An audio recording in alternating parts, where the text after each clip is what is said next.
Let's look now at some more complex uses for equivalent fractions. Take, for example, the following problem. Find a fraction which is halfway between 3/4 and 7/8.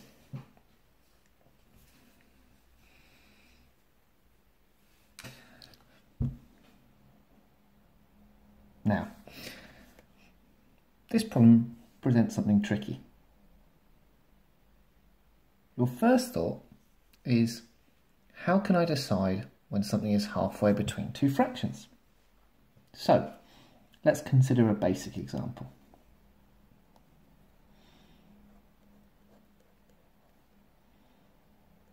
What fraction is halfway between this pair? The good news, they have the same denominator, which means we can look at the numerator to decide. Hopefully, some of you came up with 8/12. Well done if you did. Because when they have the same denominator, you can just look for halfway between the numerators. Now that we've thought about that skill, let's use that in our question. Now, first thing, we don't have the same denominator. So how can we manipulate, how can we change this pair of fractions so that they have the same denominator? Well, in this case we're lucky. If we change just the first fraction, we can make the denominators match.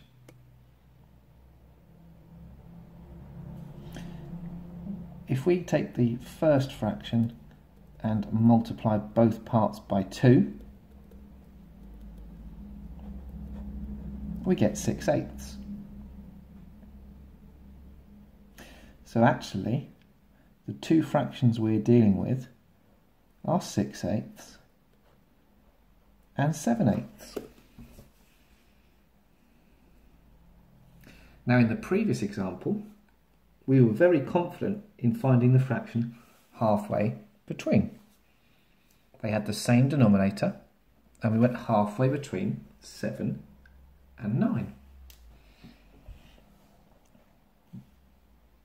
We have a bit of a problem here though, in that there isn't an integer value, a reminder, a whole number, like one of these, that lies between these. So what should we do? Well, we're going to have to use equivalent fractions one more time, because there is a fraction halfway between those two. Let's use a diagram to see if we can help us work this out.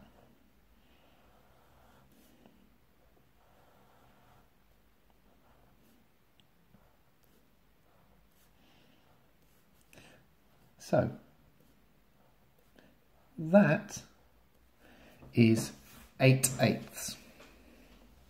And we know that 6/8 lies there and 7/8 goes up to here. So 6/8 stops here and 7/8 stops here. How do we find the fraction that's halfway between? Well, to do that, we need to be able to find this value. We can't just divide one box in two, however, we have to divide them all.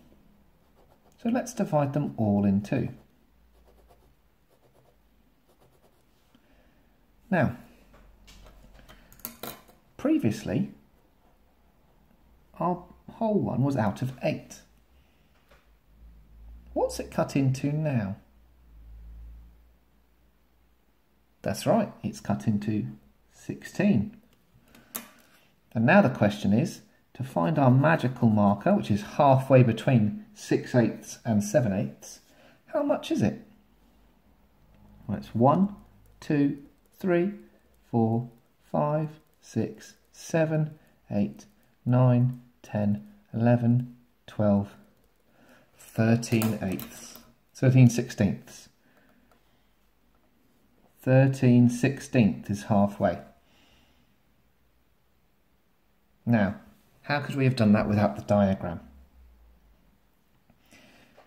7 eighths is 1 more 16th. So 7 eighths is 14 over 16. On the other hand, 6 eighths is 12 over 16. So by taking both the fractions and multiplying both parts by 2 to get a pair of equivalent fractions, we've created a situation where we can find the number halfway between.